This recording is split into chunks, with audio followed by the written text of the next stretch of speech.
É um absurdo! Agora os ministros do Supremo Tribunal Federal estão ameaçando deputados que vão votar a anistia dos presos do 8 de janeiro e fazem isso por meio de mensagens de zap. O Supremo Tribunal Federal parece estar cada vez mais preocupado com o fato de que a anistia aos presos do 8 de janeiro vai mesmo passar na Câmara dos Deputados e desde a semana passada eles estão intensificando seus esforços para fazer de tudo para barrar a anistia. Eu publiquei ontem aqui no canal um vídeo mostrando como que a anistia vai passar aí com mais de 300 votos, algo que até a própria Globo News admitiu. Eu vou deixar esse vídeo aqui para vocês na tela, no final, e também na descrição para você assistir depois. Mas eis que, hoje pela manhã, a Zapiela Lima... Opa, peraí, desculpa. A Daniela Lima, eu me confundi, Daniela, não Zapiela. Ela foi ao vivo na Globo News dizer que os ministros do STF agora passaram a mandar mensagens ameaçadoras aos deputados com provocações contra a anistia. Assiste aqui comigo a esse absurdo e depois eu vou mostrar para vocês como que os ministros ultrapassaram os limites da lei ao fazer isso aqui. Acompanha aí, ó.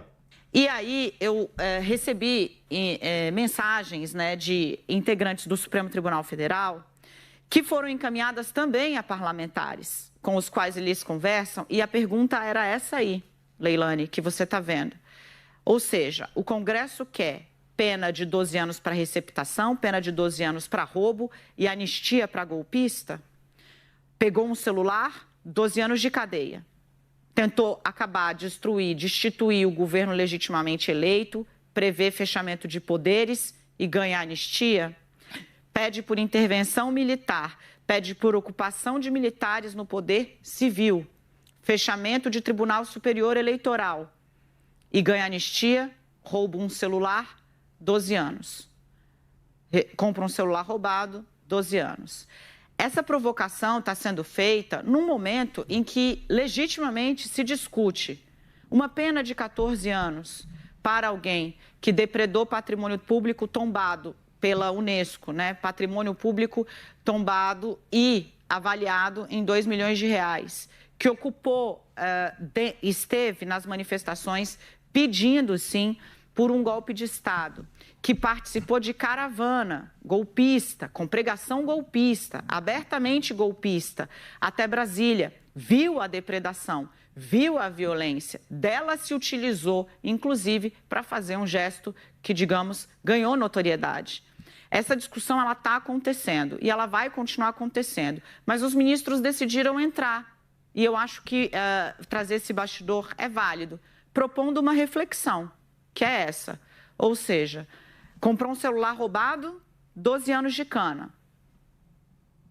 Tentou derrubar o governo por meio da força, depredação, violência, grave ameaça e pedido de intervenção militar num país que vive aí 40 anos de democracia, se tanto anistiado, ok, não estou entendendo. Foi a provocação lançada pelos ministros do Supremo à cúpula do Congresso Nacional, que eu abro aqui para vocês e coloco na roda para a gente discutir.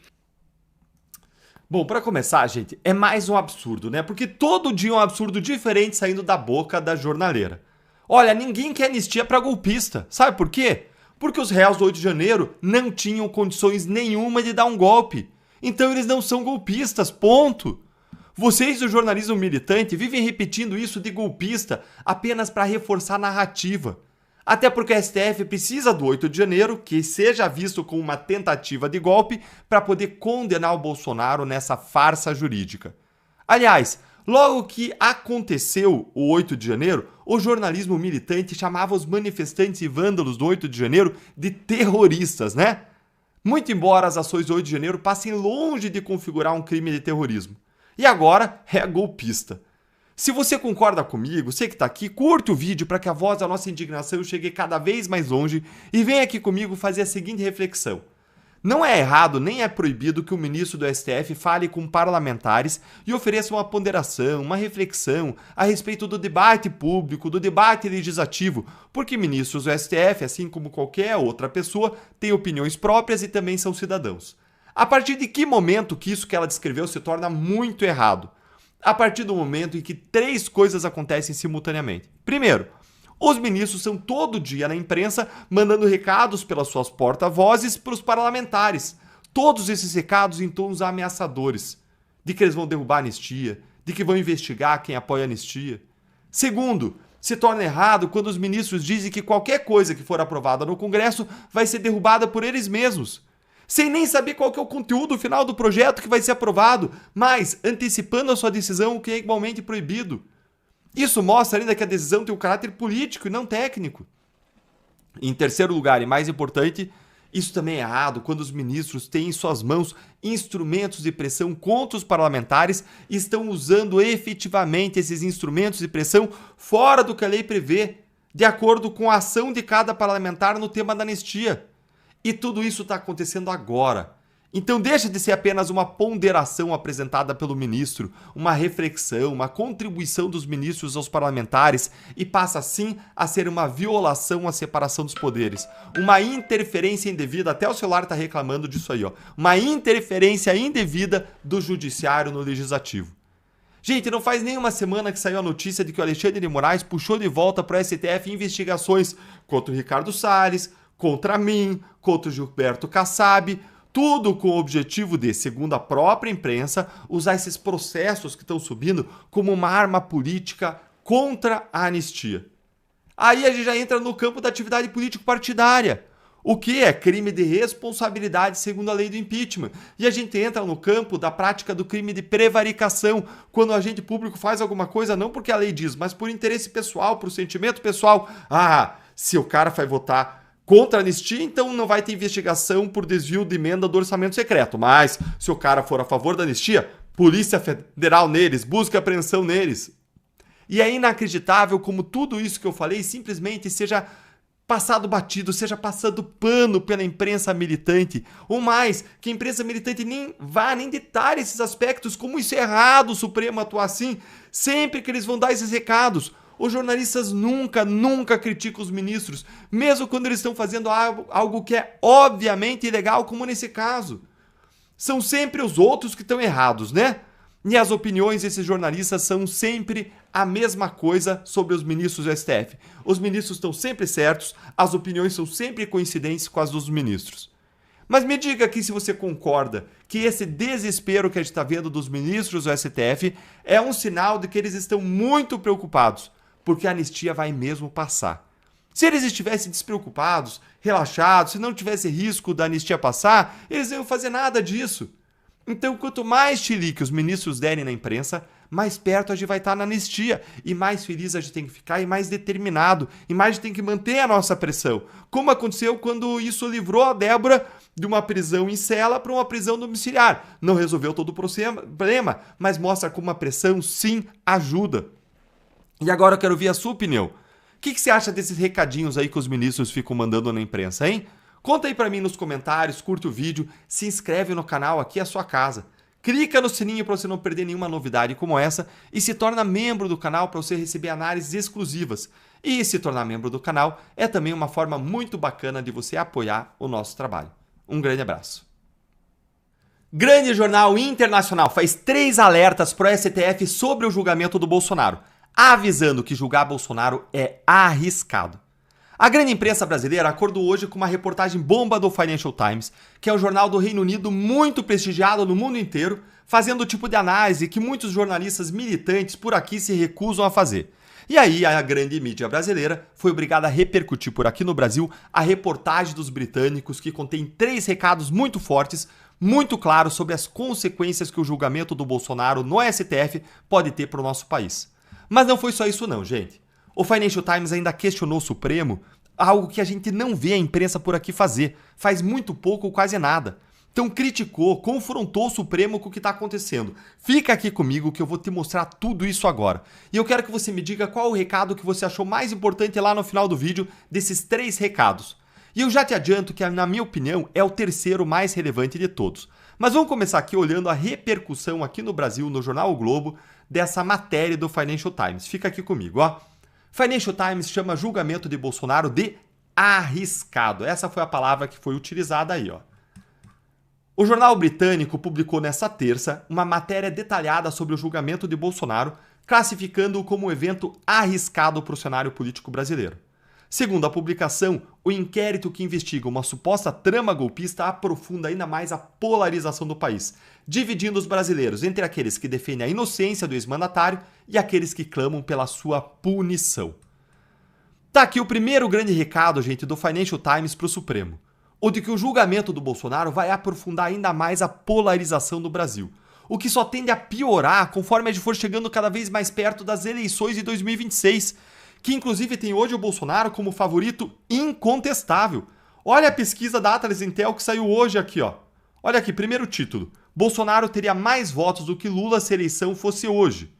E olha o que a Atlas diz. Mantidos os mesmos candidatos do pleito de 2 anos atrás, Bolsonaro teria 45% das intenções de voto e Lula 40% de acordo com a pesquisa. Ou seja, o que está acontecendo é que o STF vai condenar o principal favorito às eleições de 26, contrariando e frustrando o que hoje parece ser a maioria da população brasileira. Ou seja, o Financial Times está certo, gente. Esse julgamento no STF só vai acirrar cada vez mais a polarização política no Brasil. E tudo bem se o julgamento fosse regular, segundo o devido processo legal, se no mérito tivesse razão, mas está tudo errado, como a gente mostra aqui vídeo após vídeo, dia após dia. Mas bora aqui continuar a reportagem aqui do Globo para mostrar para vocês, inclusive, o que o Bolsonaro disse para o Financial Times. Olha aí, ó. O Bolsonaro disse para o Financial Times que ele está sendo alvo de perseguição política e que a intenção do processo é tirar ele da disputa de 26. Eles querem remover qualquer chance do meu nome estar nas urnas no ano que vem, disse o Bolsonaro. Você concorda com o Bolsonaro nesse ponto aí? Que o grande objetivo seria tirar o nome dele das urnas ou, de forma mais ampla, riscar ele fora do mapa político, por ele ser visto como uma ameaça ao establishment político brasileiro? Se você concorda, então curte o vídeo com força para ele chegar a mais pessoas e vê aqui comigo como que o Financial Times ainda repercutiu as movimentações da direita no exterior contra os abusos de Moraes e do STF. A reportagem também menciona aqui as movimentações do Eduardo Bolsonaro, que se licenciou da Câmara e foi para os Estados Unidos. Segundo o periódico, essa decisão faz parte de uma estratégia para angariar apoio internacional. Como, por exemplo, os deputados republicanos americanos fizeram uma carta aqui para o presidente Donald Trump, não ex-presidente, viu, Globo? Embora vocês quisessem, não ex-presidente, presidente atual, pedindo sanções econômicas e o cancelamento do visto do ministro Moraes, do STF. E aqui está o segundo alerta do Financial Times ao STF. A temperatura está aumentando cada vez mais para os ministros no exterior, porque quanto mais tempo passa, mais gente está entendendo o que está acontecendo. Mais luz, mais exposição é derramada sobre os fatos, mostrando os abusos e absurdos que estão acontecendo no Brasil. E isso pode ter consequências graves para os ministros, como as sanções econômicas e o cancelamento de vistos. Mas nenhum dos alertas do Financial Times aos ministros do Supremo foi mais importante do que o terceiro e último que eu vou te mostrar agora. Com o julgamento do Bolsonaro, o que o STF está fazendo é arriscar fortalecer ainda mais a popularidade e o capital político do Bolsonaro, transformando ele num mártir. O periódico britânico destaca que um dos principais riscos do julgamento reside na possibilidade de fortalecimento político de Bolsonaro. O texto argumenta que o processo pode elevar a sua popularidade e até mesmo converter ele num mártir para os seus apoiadores. Uma coisa similar ao que aconteceu com Donald Trump depois da invasão do Capitólio em 21. Além disso, a publicação também faz uma análise sobre a credibilidade da Suprema Corte Brasileira, que, segundo o jornal, vem sendo alvo de questionamentos ao longo dos anos, especialmente após a anulação das condenações do atual presidente Lula diante da falta de competências dos tribunais julgadores. Eu já quero falar disso aqui com vocês, mas antes eu queria ficar naquele ponto do fortalecimento do Bolsonaro. Pois é, gente, o que aconteceu lá nos Estados Unidos no ano passado? O Donald Trump ele teve uma vitória eleitoral tão avassaladora que os republicanos ganharam controle sobre a Câmara e também sobre o Senado. Será que ao pesar a mão sobre o Bolsonaro, ao perseguir politicamente a direita, será que o STF não está preparando o terreno para que a mesma coisa aconteça no Brasil em 2026, com uma vitória gigantesca da direita nas eleições? Vocês conseguem imaginar a gente em novembro de 2026 com um presidente de direita, com uma maioria de mais de 54 senadores, número suficiente, inclusive, para avançar um processo de impeachment contra os ministros do Supremo? Olha, eu consigo imaginar. Agora, eu não quero isso às custas de vidas humanas, como a vida da Débora Rodrigues, como a vida do Bolsonaro, como a vida de ninguém. Eu não quero alcançar isso aos custos dos abusos que são praticados. E a situação está se tornando tão problemática que o Financial Times ainda falou sobre a credibilidade do Supremo. Olha aqui, ó. Primeiro falou que a credibilidade do Supremo está sendo minada por ele ter anulado a condenação do próprio Lula, alegando aí falta de competência dos tribunais julgadores. E ainda como parte desse contexto, o Financial Times menciona o caso recente da cabeleireira Débora Rodrigues, que mobilizou a direita, que trouxe aí, veio à tona no cenário da política nacional, e ela foi acusada, como diz aqui o Financial Times, por ter pichado a estátua, mas foi condenada a uma pena de 14 anos de prisão. Na última sexta-feira, o Moraes teve que voltar atrás e permitir aí, como diz o Financial Times, a sua prisão domiciliar. Ou seja, gente, o Financial Times simplesmente acertou em todos os 3 pontos da sua reportagem. E esse terceiro ponto, para mim, é o ponto mais forte. No final do ano passado, uma pesquisa mostrou isso aqui que está aí na tela para você, ó. O STF teve a sua credibilidade erodida. A avaliação positiva despencou de 31% para 12% em apenas 2 anos. Já era baixa, 1/3 do Brasil, 31%. E agora foi para nada. 1 a cada 10 brasileiros avalia positivamente o Supremo. E isso deve piorar ainda mais conforme avance o julgamento do Bolsonaro. Olha, o recado aqui está dado para o STF. Mas será que os ministros vão ouvir? Eu acho que não.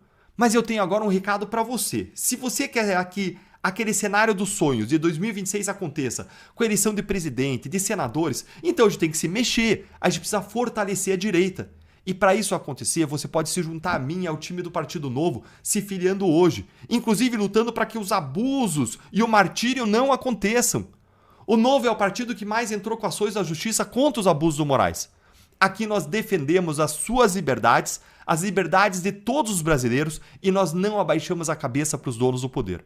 O Novo tem gente como Marcel Van Hatten, Carla Secato, Eduardo Girão, eu e muitos outros, e eu torço para você fazer parte do nosso time também. Por isso que eu vou colocar aí na tela para você, ó, a filiação, ó. Ai, não deu certo, não tem problema. A gente volta depois aqui com a filiação. Vou deixar para vocês o link aqui embaixo na descrição. Você se filiar ao Novo, gente, vai te dar a oportunidade de você fazer parte de uma organização que luta por justiça e pela defesa dos cidadãos de bem.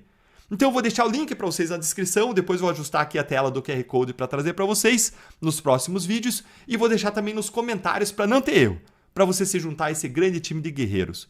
E você também pode se filiar pelo QR Code que eu tô deixando em outros vídeos e vou deixar nos próximos, tá? Grande abraço para você, até o próximo vídeo.